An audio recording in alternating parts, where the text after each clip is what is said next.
Welcome back to another episode of Rock Boys Football. Mario Cristobal, the Miami Hurricanes, land a massive commitment coming out of the transfer portal, and former edge rusher from Marshall, Elijah Alston, previously committed to Texas A&M. Mario Cristobal, Jason Taylor coming in late, flipping this commitment in a massive get for the Hurricanes. I remember talking about him going to Texas A&M and thinking this is a massive get for this Aggies defense. And now the Miami Hurricanes. I mean, this defensive line is going to be absolutely dominant in 2024 between the young guys that they have coming in and coming up and what they've done in the transfer portal. This is going to be one of the better groups, not only in the ACC, but in the country. And I love to see Mario Cristobal continue to just really work the trenches. And I think you saw the Michigan Wolverines really just win a national championship, developing lines of scrimmage. I think Mario Cristobal is kind of modeling that building of a program kind of by what Michigan just did. Really excited about this one. Want to talk about Elijah Alston, and then talk about what this defensive line is going to look like for Miami in 2024. Before we get into it, just want to say thank you to you guys and a shout out to the Miami Hurricane fans. This has been a blast of the last couple of weeks talking this program, talking about what Mario Cristobal has done, not only in the transfer portal, but the high school class as well. You guys continue to show a ton of support to the boys. Can't thank you guys enough. If y'all do enjoy the content, enjoy the updates, consider subscribing to the channel. Now, the last time we talked Miami Hurricanes out of the transfer portal was Reese Poffenberger.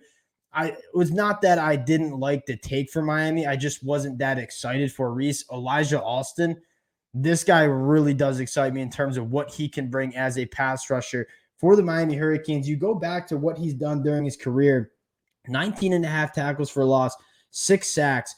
But you look at that 2023 season, and that's the season and why he was so coveted out of the transfer portal. Had 11 and a half tackles for loss, 6 sacks. But you look kind of deeper into the numbers, he was an absolute elite pass rusher, putting out some very, very impressive numbers, 19.5% pass rush win rate. And to kind of comparison, get a little feel for how dominant that is, Ruben Bain, who was arguably one of the better defensive linemen we saw in the ACC, had a 17.8% win rate. So Elijah Alston, although at the group of 5 level, was a dominant pass rusher. That again, 19.5% pass rush win rate, 23 quarterback hurries. This is a guy that can get after the quarterback at an extremely high level. And at a certain point, Miami's just continuing to build this defensive line to cause havoc for opposing quarterbacks. Now, Elijah Alston can get after the quarterback in those third and long situations. Also very good against the run. Again, 11 and a half tackles for loss as a senior at Marshall. You take a look at what he's done against the run, 21 run stops with an average depth of tackle at 1.2 yards down the field. And that's a number that we've talked about a lot over the last couple of days, especially evaluating some of these defensive linemen coming out of the transfer portal. And that average depth of tackle tells me one, you want your defensive linemen, especially your edge rushers, making their plays in the run game at or behind the line of scrimmage. And having a 1 yard average depth of tackle kind of tells me Elijah Alston taking on blocks, shutting blocks, and making his plays at the line of scrimmage. You don't want your edge rushers or your defensive linemen getting blown off the ball, getting moved off the football, and them making their plays 4 or 5 yards down the field. You want them winning at the point of attack, winning at the line of scrimmage. And with Elijah Alston, that 1.2 average depth of tackle or average yards depth of tackle, that's telling you that he's winning at or behind the line of scrimmage. Elijah Alston, a guy that can help you win on first and second down against the run, but his real value coming in those third and long situations. You know, Lance Guidry wants to heat up the quarterback. Elijah Alston certainly allows you to do that. Watch this film against UTSA in the bowl game. He absolute dominant. This is a guy that can pretty consistently impact pockets, get after the quarterback. And I mean, you look at one of the most important metrics of evaluating a defense, it really comes down to how well can you get that quarterback off its spot. And again, not to too much talk about Michigan, but why did Michigan have so much success against Michael Penix in that elite passing attack? Yes, the secondary was solid, but they kind of got Michael Penix off his spot consistently during that game, collapsing pockets, putting him on the ground. That is kind of what Miami wants to do on that defensive line. And you talk about this Miami Hurricanes defensive line, what it's going to look like from the edge rusher position for Miami in 2024. That's what excites me the most. And many of the Miami fans who've listened to me for the last couple of weeks saying, this is a defense and a team really that can win a lot of football games in 2024 if they get this quarterback position right. Part of my reasoning is this defense, specifically this defensive line and pass rush, is going to be one of the better units that you see across the country. So you will add a guy like Elijah Alston, who was phenomenal for Marshall the last couple of years. You obviously have a guy like Ruben Bain coming back. We all know the step that he's going to take in year two. Nigel Lee Kelly coming back from injury. A guy like Akeem Mesidor, two guys that, I mean, Miami's defensive line was very good last year, missing two key pieces at that pass rusher position in Mesidor and Nigel Lee Kelly. And that's not to mention some of the young guys that are coming up through the pipeline for this Miami Hurricanes program, right? You have Jaden Wayne going into year two, kind of expecting him to make that step, right? It's rare. I mean, Ruben Bain was an enigma, right? You don't see true freshmen come in and physically dominate on the line of scrimmage like Ruben Bain did.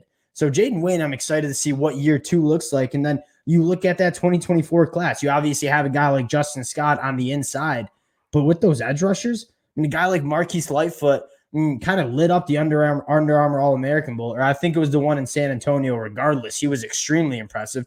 A guy like Booker Pickett had a phenomenal season as well, and he might need some development, but another guy that you have coming in, Armando Blunt, this is such a loaded pass rush unit for the Miami Hurricanes. It's really hard to see this defense struggling in 2024 purely based on the pressure that they're going to be able to manufacture on quarterbacks. And it goes back to how I like to talk about defenses at the college football level. It starts up front. It starts in the trenches. If you can be a defensive line and a front seven that can disrupt quarterbacks, that can cause a lot of pressure, create a lot of negative plays, that's the key to having a good defense. It doesn't matter what you have behind a defense if you are so disruptive. I go back to Georgia in 2021. I mean, Kirby Smart was extremely vocal heading into that season saying, I don't know if we have the guys in the back end to win a national championship. And what ended up happening is, quite frankly, it didn't matter because that front seven was so dominant that they kind of could cover up for a secondary that was maybe still developing. Now, I'm not saying the Miami Hurricanes secondary is going to be bad, but you look at what this front seven is going to look like, what this pass rush unit is going to look like. It's going to be tough sledding for teams to drop back and throw the football on this Miami team with the amount of pressure and havoc that they'll be forcing in the backfield. A huge get for the Hurricanes. And I want to take us to what Miami's done in the transfer portal. And I'm a big fan of it. And obviously, we've talked about the quarterback, and we'll see how that plays out. I still think Miami is in the market for a guy like Talia. And if they get Talia, I think this team can be extremely dangerous in 2024. But they also go out and get a guy in Isaiah Taylor who it's a sneaky one, right? It's under the radar. He's a guy that is adding depth to a room that, quite frankly, needed depth. And you obviously know the relationship with Jason Taylor as well. I'm a fan of that. Like, you use the transfer portal to add depth and add numbers to your roster at points that you're thin. And I think in the secondary, specifically that safety spot, Miami was thin, and they needed a veteran guy that can come in and compete for a starting spot. Isaiah Taylor, I think, checks off that box. And what I'm most excited about is, again, Mario Cristobal on the recruiting trail and in the transfer portal is really prioritizing the line of scrimmage, right? They probably didn't need to go out and get a guy like Marley Cook and CJ Clark, but they want to be a force along the line of scrimmage. They go out and grab two guys that are very good stopping the run, but also can get some pressure on the quarterback. A guy like Zach Carpenter come in and replace Matt Lee and what he did for you. You look at this Miami Hurricanes team, and I mean, at a certain extent, I know it's exciting to get guys in the transfer portal. Like, transfer portal commitments, I'm a Michigan fan. I love when Michigan gets guys in the portal. It is a very exciting conversation to have. This Miami Hurricanes team, with how well they've recruited in 2023 and in 2024, they didn't need to go out in the transfer portal and get 15-plus players because this is a very, very healthy depth chart with a ton of young talent.